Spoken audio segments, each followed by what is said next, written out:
He placed his catch in a water basin to keep it alive. He felt his family would enjoy the strange fish their dad brought home, so he didn't toss it back. After everything was set, he realized it was time to drive home. But he had no idea what he was bringing home. We have much to discover in this wonderful world. Oceans, which link our 7 continents, are one of its attractions. Only 20% of the ocean has been explored. This small percentage has produced wonders that have baffled many over the years. Among the latest craze surfacing from these majestic water bodies is a rare creature that has taken the world by storm. Many people are risking their lives to search out and catch these creatures, and some are even making millions while at it. The protagonist didn't know what he caught until the police arrived. Too late. Mohammed Sahid Ali was a typical Moroccan fisherman. He only fished and had few interests. Despite fishing for over a year, Ali wasn't good. Since he lived off his ocean catch, he was poor too. This would soon change. Ali worked in a toothpaste factory before fishing. After management announced they would automate most processes, he was fired.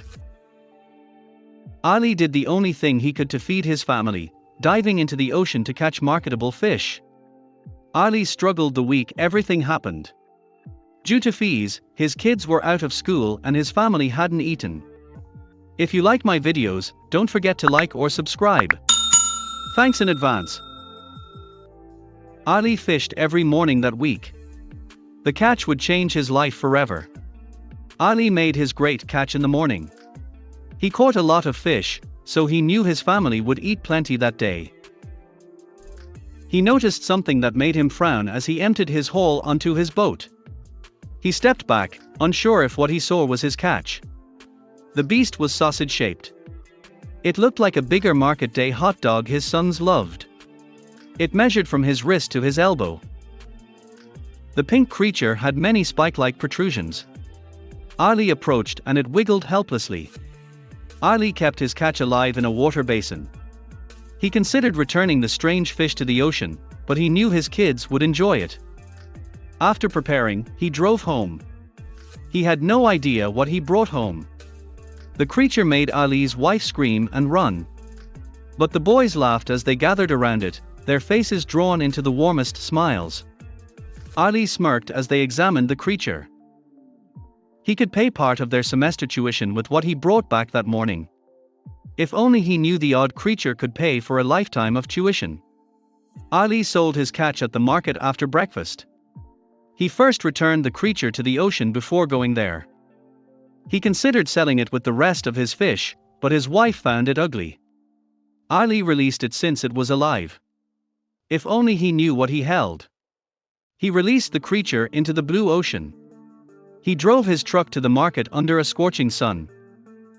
He was unaware that his kids and wife had told their neighbors about what he brought home and that the authorities were searching for him. Ali sold his fish and went to the bank to pay his kids' tuition as planned. He spent the rest on house supplies and a gift for his wife. But as he was returning home, he got stopped by the authorities, who asked about the creature's whereabouts. They wanted to know if I sold it, Ali shared. I was given forms and told what I caught. It was unbelievable. Ali caught a rare sea cucumber worth over $16,000 in the Asian fish market. Why were the police looking for him for a water creature? Due to high demand, sea cucumbers are endangered. A kilo of regular sea cucumbers costs up to $3,000, but rarer, weirder ones like Ali's cost more. Many countries prohibit fishing for endangered species. Ali would be imprisoned if he didn't release the one he caught. Mohammed considered everything except one. He faced serious charges. He couldn't just say he threw it back. Even a civilian accidentally finding one of these rare creatures causes alarm. Mohammed was unaware of his actions. He'd face more than fines. If Mohammed couldn't convince the authorities, he'd be arrested. Mohammed barely survived by selling his weekly catch. He couldn't support his family if he was fined or imprisoned. Family was everything. Would authorities care? Mohammed didn't know what would happen, but he had to defend himself to get out of his situation. However, he had to avoid overstepping. He asked how to prove his innocence. When they responded unsettlingly, he regretted asking. When the police told Muhammad he'd have to go to the nearest courthouse to be judged innocent or guilty, he regretted asking. They summoned him and left. He was terrified.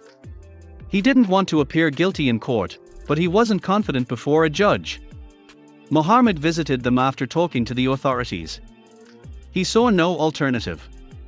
He had to schedule a courthouse visit. He lived far from the courthouse. The closest was 20 miles from his coastal town. Commute costs were unnecessary. Muhammad needed to strategize.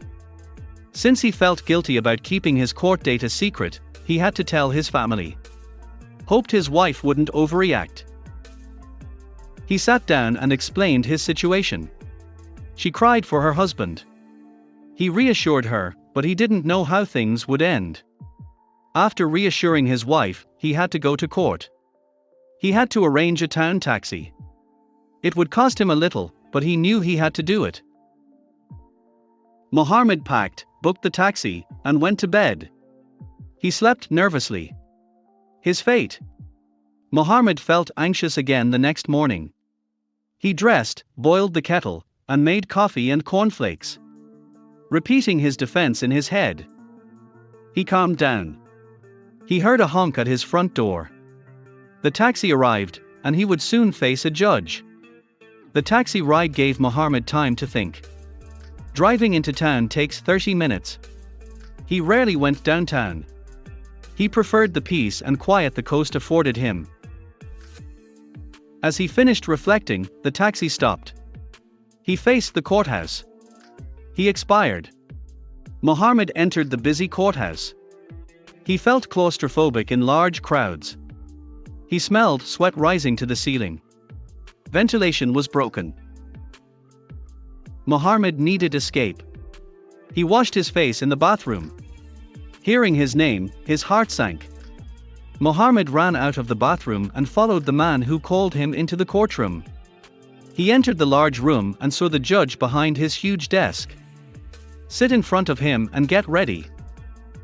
The judge asked Muhammad why he was there. Nodding nervously, he looked down. He never felt so in trouble. Don't look so nervous, the judge smiled at Muhammad. We want the truth. We'll prove your innocence.